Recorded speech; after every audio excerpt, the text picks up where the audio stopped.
Hey guys, welcome back to my channel Rangrez Ishq. और आप सुन रहे हैं मेरे साथ मेरी जेल स्टोरी जिसका नाम है मिलना था अपन ना मिल सके पार्ट 31। तो स्टार्ट करते हैं हम आज की कहानी। लास्ट पार्ट में हमने देखा था कि जो गौरी थी वो बहुत जोर जोर से दरवाजा पीट रही थी, साथ ही साथ चिल्ला भी रही होती है, जिस कारण घर के सारे लोग वहां आ जाते हैं। आंटी को गौरी का ये बिहेवियर बिल्कुल पसंद नहीं आता। वो ये कभी नहीं चाहती थी कि किसी को भी उनकी बेटी के बारे में पता चले, लेकिन यहाँ गौरी के कारण घर के सारे लोगों को लगभग पता ही लग गया था। दादी जी गौरी के पास जाती है और उसे घूरते हुए कहती है, ए लड़की, तूने अभी क्या कहा था? गौरी का शरीर तो जैसे उसके बस में ही नहीं था। उसे कुछ समझ नहीं आ रहा था। वो गुस्से में चिल्लाते हुए कहती है, वही कहा जो आपने सुना। मैं प्रियंका से प्यार करती हूँ और वो मुझे बहुत प्यार करती है। हमें कोई अलग नहीं कर सकता, आप भी नहीं, समझिए आप। और जब वो ये बात बोल रही थी ना, तो उसने दादी जी की तरफ उंगली को पॉइंट करते हुए बोला था। दादी जी गौरी की बात सुनकर एकदम शॉक हो जाती है। घर के बाकी लोग भी आंखें फाड़ फाड़ कर गौरी को ही देखे जा रहे थे। हे राम, ये मुझे क्या सुनना पड़ रहा है? ये लड़की पागल है? क्या ये पागल हो गई है? ये क्या अनाप शनाप बके जा रही है? भला एक लड़की होकर एक लड़की से ही कैसे प्यार हो सकता है? ये क्या कर दिया? क्या बोल रही है लड़की? दादी ये कहते हुए अपना सर पकड़कर वहीं जमीन पर धीरे से बैठ जाती है।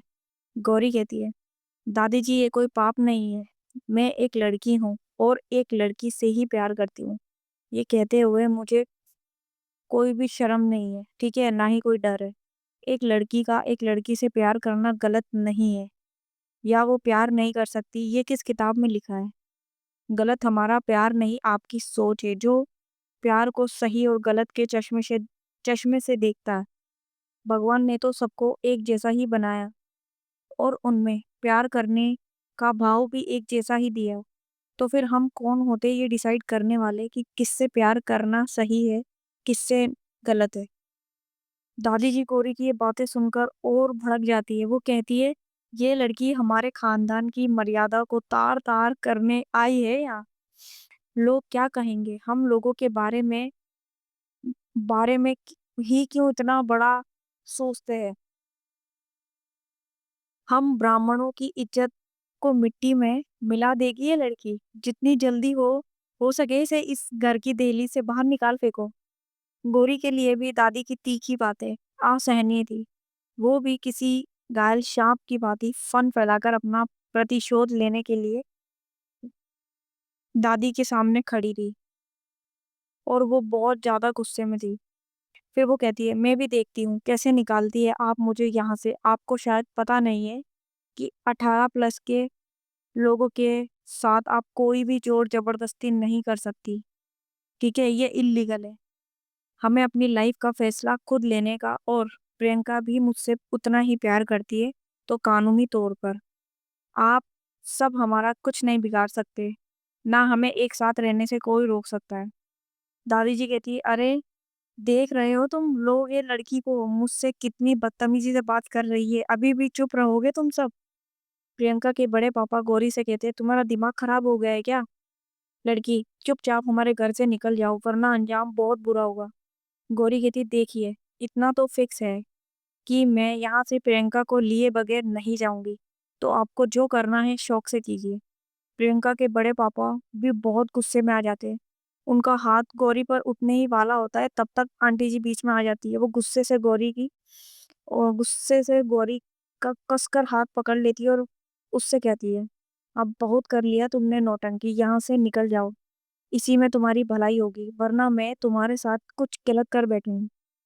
गौरी इससे पहले कि कुछ कह पाती, आंटी उसका हाथ खींचते हुए नीचे लाने लगती है। गौरी कोशिश कर रही थी खुद को छुड़ाने की, लेकिन वो असमर्थ थी, क्योंकि आंटी के पीछे पीछे पूरे घर वाले नीचे आ जाते। आंटी गौरी को घर के डोर के पास ले जाकर जोर से धक्का दे देती है। वो तो खुशी उसे ऐन वक्त पर पकड़ लेती, वरना गौरी नीचे गिर गिर जाती। आंटी कहती, आज के बाद हमारे घर के आसपास तुम दिखी ना, तो सोच लेना उसका अंजाम क्या होगा। वो ये बोलकर दरवाजा उसके मुंह पर बंद कर देती है। गौरी गौरी खुशी के गले लगकर रोने लगती है। खुशी उसे जैसे तैसे मनाकर घर ले आती है। इधर प्रियंका के घर पर बहुत बड़ा तमाशा चल रहा होता है। प्रियंका के बड़े पापा तो इतने गुस्से में थे कि वो प्रियंका के मम्मी पापा का सारा सामान निकालकर आंगन में फेंक देते हैं और कहते हैं कि जितनी जल्दी हो सके अपनी बेटी को लेकर यहाँ से चले जाओ। अगर ये लोग यहाँ रहेंगे तो हमारी इज्जत बर्बाद हो जाएगी पूरे गांव में। प्रियंका की बुआ यहाँ अपनी महत्वपूर्ण भूमिका निभाती है।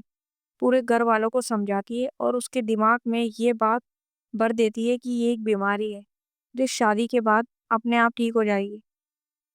बहुत सारा बहस करने के बाद ये फैसला लिया जाता है कि हर हाल में प्रियंका की शादी कराई जाए। सारे घर वाले इस बात के लिए राजी हो जाते हैं। उनके उनके घर फिर से सारी चीजें नॉर्मल हो जाती है। इधर गौरी का एक अलग ही लेवल का पागलपन सवार था। वो कहती है, खुशी हमें कुछ भी करके प्रियंका की शादी रुकवानी है वरना बहुत बड़ा अनर्थ हो जाएगा। मेरी प्रियंका कभी खुश नहीं रह पाएगी इस लड़के के साथ। इधर खुशी जैसे किसी और ही दुनिया में डूबी हुई थी। वो उसकी बातों पर ध्यान नहीं दे रही थी। गौरी ये चीज नोटिस करती है। वो खुशी को थोड़ा हिलाती है और कहती है, तुम सुन रही हो मेरी बात या नहीं? खुशी कहती, हाँ हाँ सुन रही हूँ ना, कहो क्या कहना है। गौरी कहती है, यार प्रियंका को जल्द से जल्द इस पिंजरे से बाहर निकालना होगा। बाहर रहकर जब मेरी हालत ऐसी है तो सोचो उसकी हालत क्या होगी। खुशी खुशी कहती है गौरी से, तुमसे एक बात कहूँ, अगर माइंड ना करो तो? गौरी कहती, हाँ कहो क्या कहना। खुशी कहती है, मुझे लगता है कि प्रियंका की भी इस शादी में मर्जी है। खुशी कहती, वो ये क्या कह रही हो तुम? खुशी कहती है वही जो सच है, प्रियंका जरूर इसमें इन्वॉल्व है। गौरी कहती, अच्छा, कल तुम ही थी ना जो एयरपोर्ट पर मुझे इतना समझा रही थी कि प्रियंका की कोई मजबूरी होगी। फिर ऐसा क्या हुआ जो तुम ये सोचने पर मजबूर हो गई? खुशी कहती, देखो गौरी, मुझे नहीं पता मैं सही हूँ या नहीं, लेकिन मैं कुछ चीजें सोचने पर मजबूर हो रही हूँ। तुम ही सोचो, इतना चिल्ला रही थी, जोर जोर से दरवाजा पीट रही थी, लेकिन प्रियंका ने कोई जवाब नहीं दिया। नहीं ना, अगर वो भी तुम्हारी तरह तड़प रही होती तो तुम्हारी एक आवाज पर ही वो तुरंत बोलने पर मजबूर हो जाती। ये छोड़ो, तुम ये सोचो कि जो प्रियंका कल को तुमसे प्यार करने के इतने दावे कर रही थी, कल उसी प्रियंका ने किसी और से सगाई कर ली। मुझे तो नहीं लगता कि हमारी प्रियंका इतनी डरपोक है। उसे अपने अधिकारों का अच्छे से जानकारी का पता है। उसे पता है कि कोई जबरदस्ती उसकी मर्जी के बिना उसकी लाइफ का डिसीजन नहीं ले सकता। गौरी प्रियंका बदल गई है और शायद यही सच भी है। ये सब खुशी गौरी कहती है, लेकिन मुझे नहीं लगता है ऐसा। मुझे ऐसा लग रहा है जिसे बहुत बड़ी साजिश रची गई है हमें अलग करने के लिए। मेरी प्रियंका मुझे कभी धोखा नहीं दे सकती। खुशी कहती है, और तुमको ऐसा क्यों लगता है? गौरी कहती है, तुमने वो सब चीजें तो देखी कि प्रियंका ने कोई जवाब नहीं दिया, लेकिन तुमने एक चीज नोटिस नहीं की क्या? खुशी कहती, कौन सी चीज? गौरी कहती है, तुमने देखा ना, प्रियंका जिस रूम में थी उसके बाहर ताला लगा हुआ था। इसका मतलब साफ था कि उनको उनको डरा कर रखा गया है कि कहीं प्रियंका वहां से भाग ना जाए। और अगर ऐसा हुआ तो ये बात भी साफ है कि प्रियंका ये शादी अपने मन से नहीं कर रही है। खुशी अपने मुंह पर हाथ रख लेती, कहती है, राइट यार, मैंने तो ध्यान ही नहीं दिया था कि वो ताला क्यों लगा हुआ है। तुम सही कह रही हो गौरी, कुछ ना कुछ गड़बड़ तो जरूर है। गौरी कहती, हाँ इसीलिए हम अब हमें बिना देर किए पुलिस के पास जाना होगा। वो लोग बिना प्रियंका की मर्जी के वो शादी नहीं करा पाएंगे। खुशी कहती, बिल्कुल सही कह रही हो, हमें अभी पुलिस स्टेशन जाना होगा। गौरी कहती, हाँ चलो। ये दोनों तुरंत वहां से पुलिस स्टेशन पहुंच जाते हैं। वहां पुलिस वाले पूछते हैं, कहिए मैडम, क्या सेवा कर सकते हैं हम लोग आपकी?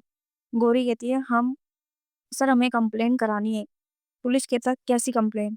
गौरी उन्हें सारी बात बताती है। उस पुलिस वाले का हाव भाव ही बदल जाता है। वो गौरी पर ही चिल्लाते हुए कहता है, तुमको पता भी है ये प्लेन ये प्लान किसके खिलाफ लिख रही हो? वो इस गाँव के सरपंच हैं, हम तुम्हारी कोई कंप्लेन नहीं लिख सकते, जाओ यहाँ से। गौरी को भी गुस्सा आ जाता है, कहती है, मुझे अच्छे से पता है मैं किसके खिलाफ लिख रही हूँ रिपोर्ट और आपको एक्शन हर हाल में लेना ही होगा। पुलिस वाला कहता है, तुम धमकी दे रही हो मुझे? गौरी कहता है, जो समझना है समझिए। अगर आप ये कंप्लेंट नहीं लिखेंगे तो हम ऊपर तक आपकी कंप्लेंट करेंगे। मैं भी देखती हूँ आप कैसे नहीं लिखते कंप्लेंट। वो पुलिस वाला जोर-जोर से हँसने लगता है, कहता है, उनकी पहुँच वहाँ तक है जहाँ तक तुम्हारी सोच भी नहीं जा सकती। तो मेरी मानो तो चुपचाप अपने शहर लौट जाओ। गौरी कुछ बोलने ही वाली होती है, तब तक खुशी उसका हाथ पकड़ लेती है और थाने से बाहर लाती है। गौरी कहती है, तुम मुझे बाहर क्यों लेके आई? उसकी तो मैं खुशी कहती है, चुप, वो सही कह रहा था, हम उसका कुछ नहीं बिगाड़ सकते। गौरी कहती है, तो क्या हम हाथ पर हाथ धरे बैठे रहते? खुशी कहती, नहीं, मेरे पास एक आइडिया है, अब हमें ही कुछ करना होगा। गौरी कहती, मतलब? खुशी कहती, पहले घर चलो फिर बताऊंगी। ये दोनों घर आ जाती है। पूरा दिन उनका प्लान डिस्कस करने में ही निकल जाता है। गौरी की रात फिर से कल की तरह ही बहुत मुश्किल से कटती है। उसे कल के आने वाली सुबह से ढेर सारी उम्मीदें और ढेर सारी आशाएं थी। सुबह हो फिर इन सारी चीज़ों में सुबह होती है। गौरी के लिए आज का दिन और भी ज़्यादा चुनौतीपूर्ण था। खुशी गौरी को उठाती है, उसे कॉफ़ी देती है। गौरी कहती, थैंक्स यार, इसकी ज़रूरत नहीं थी। खुशी कहती है, मुझे पता था। वैसे तुम तैयार हो ना? तुमको पता है ना कि आज क्या करना है? गौरी कहती, ऑफ कोर्स, बहुत अच्छे से पता है। खुशी कहती है, तो फिर ठीक है, दीदी भी तैयार है, मैंने उन्हें सब कुछ समझा दिया है। गौरी चौंक कर कहती, मतलब? तुमने उनको सब कुछ बता दिया? खुशी कहती, अरे पागल, सब कुछ का मतलब ये है कि जितना ज़रूरी था उतना बता दिया। गौरी कहती है, क्या-क्या बताया तुमने? खुशी कहती है, यही कि प्रियंका के घरवाले ज़बरदस्ती उसकी शादी करा रहे हैं। वो ये शादी करना नहीं चाहती, इसीलिए हम लोग उसे बचाने आए हैं इस शादी से। गौरी एक गहरी सांस लेते हुए हुए कहती है, थैंक गॉड, मैं तो डर ही गई थी कि कहीं इन्हें मेरे और प्रियंका का मेरी और प्रियंका की असलियत ना पता चल गई हो। खुशी कहती, तुम पागल हो क्या? इतनी प्लानिंग करने के बाद मैं खतरा लूंगी, तुमको लगता है? गौरी कहती, नहीं, मुझे पता है तुम ऐसा कुछ नहीं करोगी। वैसे मानना पड़ेगा, क्या प्लानिंग की है तुमने? इतनी आसानी से उस घर में घुसने का तरीका ढूंढ लिया। खुशी कहती है, मैं बचपन से ही इतनी इंटेलिजेंट हूँ, बस कभी घमंड नहीं किया। गौरी कहती है, अब तुम्हारी खुद की तारीफ हो गई हो तो मैं जरूर रेडी हो जाऊँ। खुशी कहती है, हाँ, जल्दी से रेडी हो जाओ, दीदी आती ही होगी। गौरी रेडी होने चली जाती है और थोड़ी ही देर में रेडी होकर आ जाती है। दरअसल गौरी ने एक साड़ी पहनी थी और उसने अपना फेस घूंघट से ढक रखा था। खुशी उसे देखकर जोर-जोर से हँसने लग जाती है। उसे यूँ हँसता हुआ देख गौरी अपना घूंघट उठा लेती है और उसे घूर कर देखती है, कहती है, क्या हुआ? तुम हँस क्यों रही हो? क्या मैं इतनी गंदी लग रही हूँ? खुशी कहती है, मैं तुम पर नहीं हँस रही हूँ, मैं तो सिचुएशन पर हँस रही हूँ। आई मीन देखो ना, टाइम फिर से वहीं घूम कर आ गया है। बस फ़र्क इतना है, पिछली बार साड़ी और घूंघट में प्रियंका थी और आज तुम हो। बाकी मकसद भी एक ही स्थिति, एक ही। क्या गज़ब खेल है भाग्य का।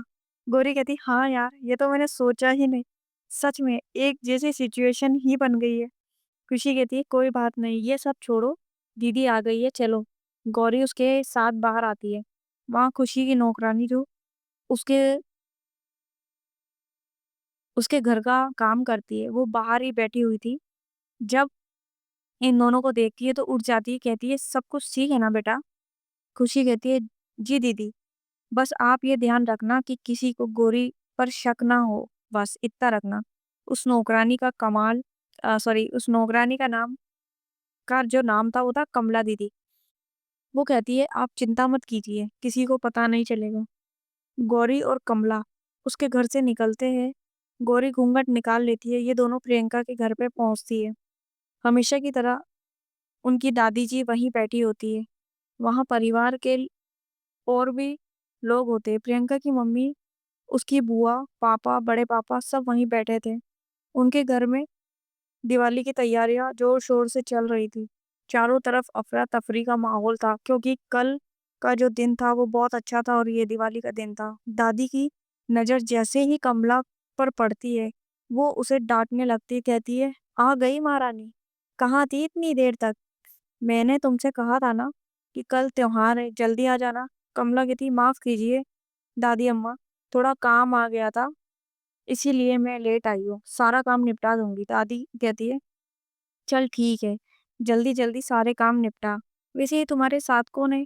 कमला कहती है, वो दादी अम्मा, आप ही ने कहा था ना अपने साथ एक और काम करने वाली को ढूंढ लेके आना, शादी ब्याह के घर में बहुत सारे काम होते हैं, तो मैं इसी को ले आई। दादी कहती, वो तो ठीक है, लेकिन इस लड़की ने घूंघट क्यों डाल रखा है? कमला कहती है, कमला दादी के इस सवाल से डर जाती है। उसको पसीने आने लगते हैं। तभी गौरी मौके की नजाकत को भांप लेती है। वो तुरंत आगे आ जाती है और दादी का पेड़ पकड़कर जोर जोर से रोने लगती है। दादी बिल्कुल डर जाती है। जितनी तेजी से गौरी ने उनका पैर पकड़ा था, वो अपने पैर के ऊपर, मतलब झूले के ऊपर उसके पैर को कर लेती है और घबराते हुए कहती है, ए, का कर रही हो? ये का कर रही हो तुम? गौरी वहीं नीचे बैठी और जोर जोर से रोने का नाटक करने लगती है। उसकी आवाज किसी को पहचान में नहीं आती क्योंकि रात में ही उसने बहुत ज्यादा आइसक्रीम खा लिया होता है, जिससे उसका गला बैठ बैठ गया था पूरी तरीके से। घर के बाकी लोग भी हक्का बक्का रह जाते, उसे देखते रहते कि आखिरकार ये कर क्या रही है। दादी कहती, अरे बताओगी कुछ हुआ क्या है? तुम ऐसे रो क्यों रही हो? गौरी कहती है, अब आपको हम क्या ही बताऊं दादी अम्मा जी, हमारी तो जिंदगी नर्क हो गई है। हमारा आदमी हमको छोड़ के गांव चला गया है। हमने उसे कहाँ कहाँ नहीं ढूंढा, लेकिन ओकरा कौनो पता नहीं चला। यही लिए हमने भोले बाबा से ई कसम खाई कि जब तक हमरा आदमी खुद आके हमरा घूंघट नहीं उठाता, तब तक हम अपनी शक्ल किसी को ना दिखावे। और वो दहाड़े मार मार के रोने लगती। दादी जी कहती, गोरी की ये बात सुनकर पूरी तरीके से इमोशनल हो जाती, उसे तुरंत उठाती और कहती है, तुम चिंता मत करो, तुम्हारा आदमी जरूर लौट आएगा, तुम रो मत। गोरी चुप हो जाती है। दादी जी कहती, सुनो कमला, इसे किचन में ले जाओ और अच्छे से काम समझा दो। वो गोरी को लेकर किचन में चली जाती, इधर देखती है कि कोई है कोई है तो नहीं। जब उसे तसल्ली हो जाती है और तो गौरी से कहती है, बिटिया आज तो आपने बाल बाल बचा लिया, वरना पता नहीं क्या होता। गौरी कहती है, आप टेंशन मत लीजिए, कुछ नहीं होगा। कमला कहती है, वैसे मैंने आपको यहाँ तक तो पहुंचा दिया, लेकिन आगे सोचा है क्या करना है? गौरी कहती है, मैंने सोच लिया है मुझे क्या करना है, बस आपको थोड़ी सी हेल्प करनी होगी। कमला कहती, क्या करना होगा? गौरी उसे सब कुछ समझा देती है। कमला आंगन में जाती है और जोर से आवाज लगाती है, धन्नो, धन्नो, अरे कहाँ मर गई? गौरी दौड़ती हुई किचन से आती है, कहती, हाँ आई जीजी, कहिए क्या बात है? वहां जो लोग आंगन में बैठे हुए थे वो भी सुन रहे थे। इनकी बातें वो इनकी बातें वो कहती है, तू जल्दी से ऊपर के कमरों में झाड़ू मारा, मैं नीचे का काम कर लेती हूँ। गौरी कहती है, जैसा आप ठीक समझो। वो झाड़ू उठाती है और ऊपर की ओर चली जाती है। घर वाले इतना ध्यान नहीं देते। आंटी भी काम काज में इतना व्यस्त थी कि उनको उतना वो ध्यान भी नहीं देती। गौरी सीधे प्रियंका की रूम की ओर जाती है। वो देखती है कि प्रियंका के रूम के दरवाजे का पर ताला नहीं लगा था। गौरी डोर को लॉक करती है। प्रियंका इधर गहरी नींद में सोई हुई थी। बार बार नॉक करने की आवाज से उसे प्रॉब्लम होती है। जब वो डिस्टरबेंस होता है उसके लिए, तो वो बर्दाश्त नहीं कर पाती, तो वो आकर दरवाजा खोलती है और गुस्से से बोलती है, कौन है यार? एक तो ऐसी ही मेरी जिंदगी हराम कर रखी है, ऊपर से चैन से सोने भी नहीं देते। वो एक सांस में ही सब कुछ बोले जा रही थी। गौरी जैसे ही उसकी आवाज सुनती है, उसकी आंखें भर आती है। उसका दिल जोर जोर से धड़कने लगता है। आखिरकार कितने दिन के बाद उसने अपने लाइफ पार्टनर होने वाले की आवाज सुनी थी। वो खुद को कंट्रोल नहीं कर पा रही थी। ऐसा लग रहा था जैसे उसे तुरंत अपने सीने से लगा ले। फिर भी वो खुद को बहुत कंट्रोल करती है। प्रियंका जैसे ही उसे देखती है, कुछ सेकंड के लिए चुप हो जाती है और मन में ही सोचती है, ये घूंघट घूंघट में कौन है? वो उससे पूछ लेती है, तुम कौन हो? इससे पहले तो नहीं देखा मैंने तुमको यहाँ।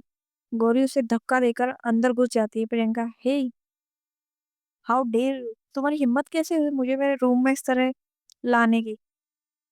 सो गाइस आज की स्टोरी यहीं पे खत्म करते हैं। नेक्स्ट पार्ट बहुत जल्दी आएगा और अब इसके जितने भी पार्ट आएँगे ना वो बहुत, बहुत अच्छे आने वाले हैं। तो स्टोरी सुनो आप लोग, लाइक करो, शेयर करना और कमेंट भी कर देना, सब्सक्राइब भी कर देना यार। मिलते हैं नेक्स्ट पार्ट में। Tata bye bye, take care.